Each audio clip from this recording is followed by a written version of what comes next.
Hi, thanks for joining us. I'm Melanie with the Western Slope Breastfeeding Coalition. And I'm Dory. I'm the lactation nurse at the birthplace at Community Hospital. Today we're going to talk about when things don't go as planned.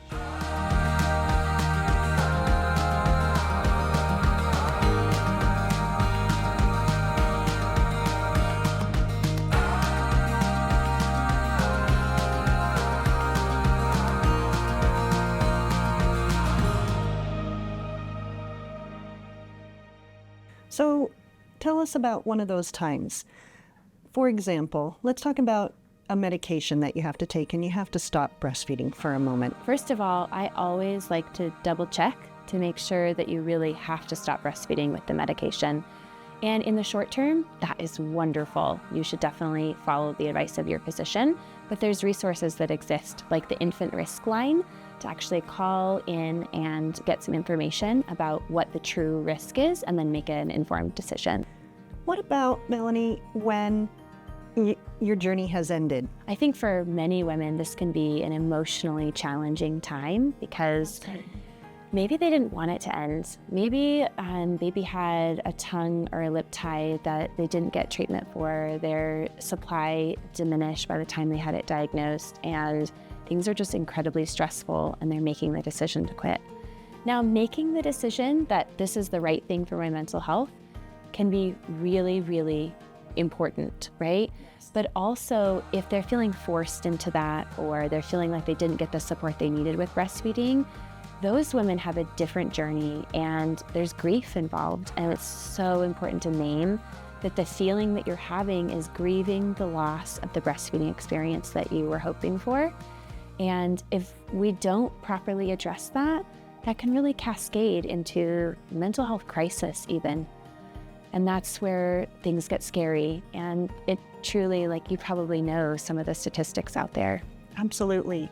So we know that the state of Colorado watches maternal morbidity and mortality on a yearly basis. And we see that those moms who don't have success with breastfeeding, who do stop breastfeeding, have more mental health challenges. They can also have more depression, and that can lead to suicide.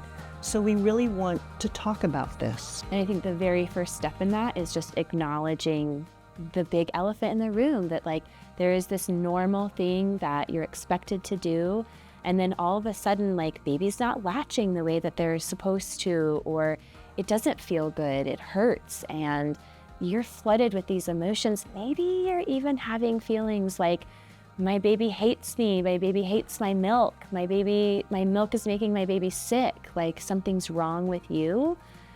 And I just want you to take a minute if you're feeling like that and know that you are not alone. Yes, and the important thing to do is talk about it. Talk to your partner, talk to a lactation consultant, talk to your family. Getting your feelings out can help with this situation. And if it ever comes to this, remember that the National Crisis Line is 988. And there's really no shame in using the services that exist. The world is really better off with you in it, and especially for you and your baby. What are some of the ways that people can wean? Okay, so if you really are making this decision, like, it's really important to go slowly. So not just going cold turkey. Your breasts are going to get engorged, it's going to be painful, and you could actually make things worse for yourself. So I think that's probably the most important. You can do baby-led weaning, and you can also do mother-led weaning. And if you're thinking about weaning at the end of your journey of breastfeeding, it's really important even at that time also to get lactation consultation, because lactation consultation can help you with that part of your journey. But as you mentioned, there are feelings associated with weaning, and we want to be aware of that even after you have breastfed for a year, 2 years, 3 years, whatever it is. Those hormones are still working, and when they start changing, that's when you start feeling those feelings, and you want to be aware of that. I think that's something that nobody talks about. I experienced that with my daughter. I weaned her, and I started to get some kind of depressive symptoms around that.